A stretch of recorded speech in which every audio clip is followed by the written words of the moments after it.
Avui dia els teixits o textils dits intel·ligents abarcarien tantes rames d'aplicació que no estan ni molt menys totes descobertes i, en conseqüència, veurem una evolució en aquest futur pròxim, bueno, pròxim pels que són joves, pels que ja són més grans potser no tindrem temps de veure-les totes, però sí que les podem imaginar. Per exemple, avui dia es fan servir textils des de les aplicacions, per exemple, per fer la carcassa d'avions. No hi ha aquests especials, avions comercials, perquè inclús aquest tipus d'estructures reforçades amb estructures textils tenen menys pes i més resistència que l'alumini o que l'acer que es feia servir habitualment. Una aplicació molt textil ha estat, per exemple, els avions que són indetectables per radar. Realment no és res més que tornar a aquells avions inicials que estaven fets amb barres de fusta i recoberts de teixit, intentant semblar les ales dels ocells, sistemes electrònics, sistemes de control del cos, sistemes de medició de les característiques del cos humà, des de la temperatura, s'hi poden incorporar sensors, la pressió arterial, les pulsacions, és a dir, control de tot el que envolta el teixit mitjançant sensors que no són textils, que venen d'altres camps. Però aquestes combinacions donen resultats impressionants. La incorporació de sistemes de captació de la radiació solar, amb els panels fotovoltaics, de tamany i flexibilitat adequats perquè no fossin pesats i captessin la llum, transformant-lo en electricitat i podem connectar-hi des d'un iPod fins a carregar el telèfon mòbil. Dius, mare de Déu senyor. En el fons, el concepte estricte d'un teixit intel·ligent és aquell que dona respostes de manera activa. Per exemple, la funció clàssica del vestit és protegir-nos del fred o de la calor. Però ha sigut una acció passiva. Ens protegeix i prou. Però pot fer una actuació activa? En aquests moments la tècnica industrial està a un nivell de manera que es pot aplicar productes, substàncies microencapsulades, és a dir, un producte que està envoltat a nivell micro, de tamany de micres, amb boletes que fan que el de dintre o bé surti per difusió a través d'aquesta càpsula o que perquè es trenqui la càpsula, a dintre s'hi pot posar moltes substàncies. Les que més habitualment s'han fet servir fins ara han sigut perfums, substàncies que donen una certa millora de la pell, però el que és més delicat i més perillós és si aquestes substàncies tenen de fer una acció en el cos realment més específica, però que si no es coneix exactament quins són els mecanismes de moviment d'aquesta substància, d'arribada al cos, de captació per la pell i de penetració en el cos, podria produir efectes perillosos. Però si coneixem això, podem arribar a posar sobre un teixit substàncies que per cada cas concret, per cada persona concreta, facin aquella acció que ell necessita. Potser de les més conegudes són els diabètics, que necessiten unes dosificacions d'insulina. Molt bé, per què no? Si ja s'han aplicat substàncies com ara la cafeïna, que nominalment disminueixen la producció de la cel·lulitis de les senyores, bé, clar, aquí, diguéssim, una mica més, una mica menys, no té efectes crítics per a la persona, però altres substàncies sí que podrien ser més crítiques. Llavors, si no es coneix primer tota la base científica, teòrica, i dius, vols dir? Sí, a veure, tenim d'arribar a aquests nivells. Llavors, aquesta és l'evolució de la tècnica. Cada vegada es veu més clar que si no hi ha el coneixement de la ciència bàsica, la tècnica avança per empirisme i per empirisme té uns límits.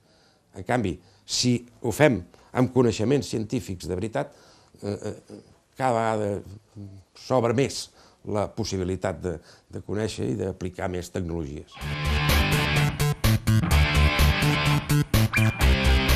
Per exemple, un dels teixits intel·ligents que avui dia es coneixen és el recobriment d'un substrat textil amb productes microencapsulats dels que se'n diuen de canvi de fase, és a dir, que es fonen o solidifiquen al voltant de la temperatura del cos.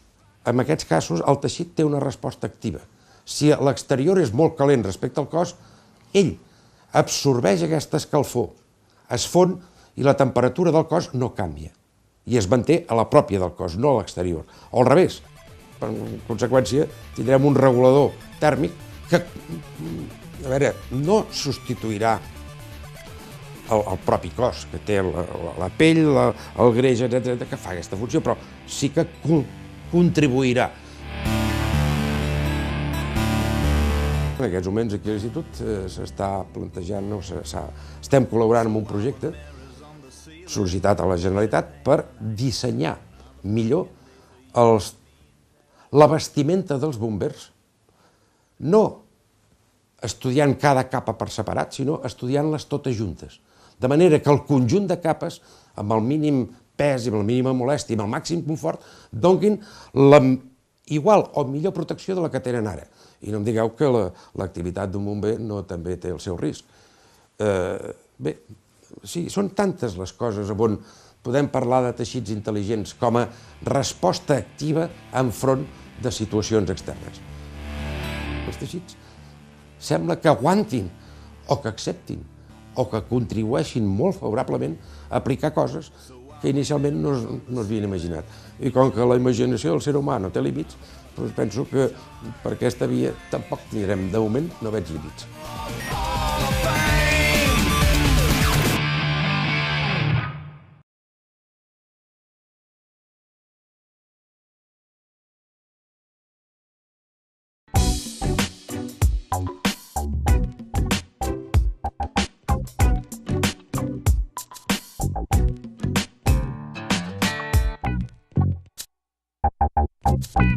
Si volem parlar dels teixits actuals dits intel·ligents o smart textiles, realment convé fer una mica de recorregut històric per veure que aquesta excepció, que ara està de moda, d'alguna manera els textils, els teixits, sempre l'han fet, perquè sempre s'ha buscat aquelles propietats o aquelles característiques que satisfeien unes necessitats inicialment de cobrir el cos humà per protegir-lo de les inclemències del temps, però que, paral·lelament a l'evolució de la ciència i la tècnica, que des del segle passat s'ha produït d'una manera acelerada en tots els camps, també amb les estructures textils s'ha produït aquesta acceleració, de tal manera que l'estudi conceptual de lo que és un teixit, que en el fons és una superfície que pot resistir dues direccions, o tres, o quatre, depèn de les estructures que es fessin, es poden aprofitar més propietats o se n'hi poden afegir més. Aquest concepte, doncs, de teixit intel·ligent o textils intel·ligents, en el fons és ampliar, millorar i incorporar noves propietats a unes estructures que ja en tenien moltes de per si. Actualment se'ls demana més, perquè es veu que es poden donar més. I hi ha aspectes que han afavorit que això sigui més fàcil de fer, tant des del punt de vista de la química, com des del punt de vista de l'electrònica, com inclús de la física de materials específics, no metàl·lics. Aquest concepte de teixit intel·ligent es va ampliant cada vegada més. El concepte de teixit d'ús personal, com a protector només de les inclemències del temps o de l'exterior, passarà a ser una segona pell. I no oblidem que la pell és una superfície, en aquest cas biològica, no textil, però que té tot el que el cos necessita de respostes, d'accions i d'actuacions. Si això ho anem traspassant a la pròpia vestimenta, estem tornant els vestits o els textils més intel·ligents. Des del Hillary, que en va arribar a dalt l'Everest, amb els que hi van actualment, si féssim una petita comparació de la vestimenta i l'utillatge textil que portava el senyor Hillary amb els que es porten ara, en fi, no tenen comparació. Bé, Aquestes situacions extremes potser són les que provoquen la demanda i això fa que la gent estudiï i busqui la solució a un problema que el dia a dia, i amb un clima com el nostre, que està bastant atemperat, ens semblaria no necessari. Però és que és així com avança la ciència. Entre els primers pilots de Fórmula 1, si és que se'n podia dir Fórmula 1 en aquells temps, que morien cremats, perquè amb qualsevol tonteria d'accident... Ahir sentia per la televisió que els cotxes de 1930, 25 o així, arribaven a 300 km per hora. Dius, ai senyor Déu meu, els pobres que anaven dintre, com tinguessin el mínim accident, en fi, quedaven ben fregidets. Avui dia és quasi bé difícil que un pilot amb un accident d'aquells que se'n sent tot, ell en surti mort difícilment, a no ser que sigui un problema de trencar-se tot. Però pel foc té un temps de resposta suficientment llarg perquè hi arribin tots els serveis que eviten que, dius, bueno, entre la vestimenta, que pràcticament era normal amb un casco i poca cosa més, de fa 50 o 60 anys a la d'avui dia, imagineu-vos el que ha millorat. Un dels primers vestits intel·ligents potser va ser els dels astronautes. Clar, van ser una mica espectaculars, però pràcticament diria que tot el que en aquells primers vestits hi havia, que es poden veure en museus de diferents països del món, quasi bé que ho tenim ara a les tendes de moda.